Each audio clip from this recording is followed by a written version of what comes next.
Good morning, folks. This is Naeem. I'm Chief Market Analyst at AvaTrade, and welcome to our daily update in which we give you all the information that you need in order for you to become a better trader. As always, it is important for me to go through the bit of this disclaimer. So anything which will be discussed cannot be perceived as an advice.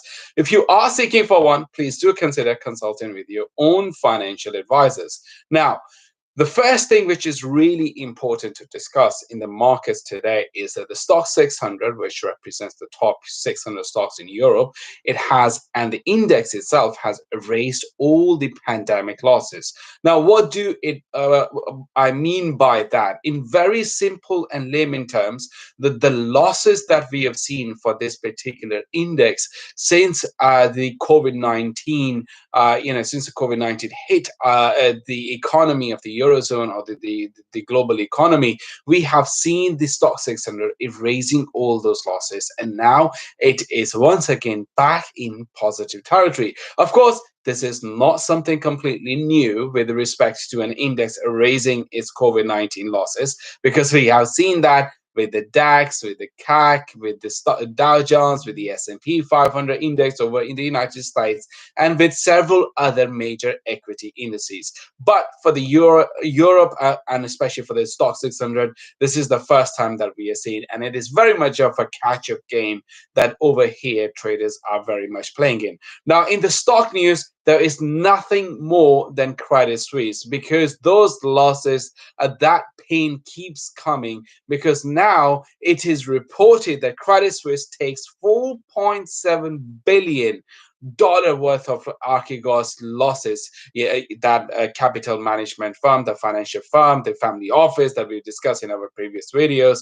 Now, this are going to have a remarkable influence on the company's quarterly earnings, and hence Credit Suisse is going to write down the first quarter tied to the Archegos implosion and started a probe. Now, of course, that is also having an adverse influence on the dividend, because dividend will also be impacted. But investment banks boss Brian Chain and chief risk officer Laura Warner will exit. So these are just some of the consequences, because now, as a result of it, traders do not want to see that the executives paying big bonuses to themselves, and the bank needs to make sure that it is controlling the balance sheet and it is cutting dividends. So from both sides, it is quite negative. But if you look at the stock itself, we are not seeing that much of a downward move at all, and this is very much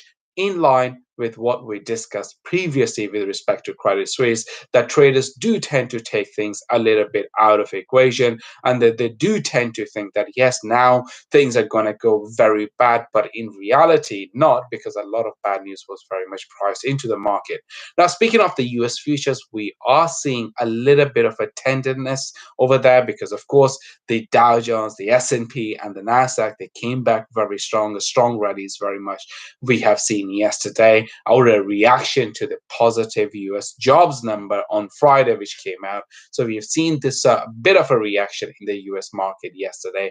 And today, of course, those futures are trading to the downside. Now, in the commodity space, what we're seeing is a Brent prompt, the time spread in relation to Brent and the crude, that is very much narrowing. And what we're also seeing is that the oil prices are very much trading to the upside, because crude oil is up by 1.67%. And of course, Brent is also trading to the upside by 1.59%.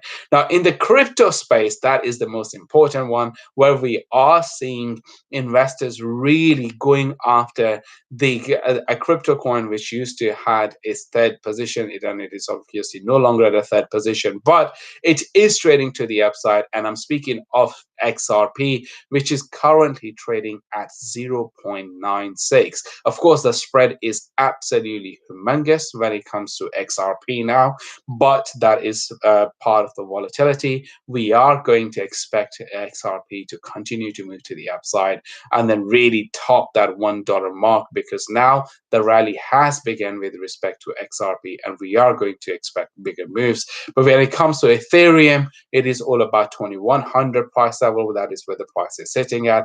And remember, previously we have talked about Ethereum reaching at $25 price level, which is very, very realistic. And the short-term target is 5,000 with respect to Ethereum. As for Bitcoin, we are not seeing that much of a momentum coming in. Still, the consolidation continues. The technical analysis indicates that the prices are likely to break to the upside. That's all for now, and I'll see you guys same place, same time tomorrow. Thank you.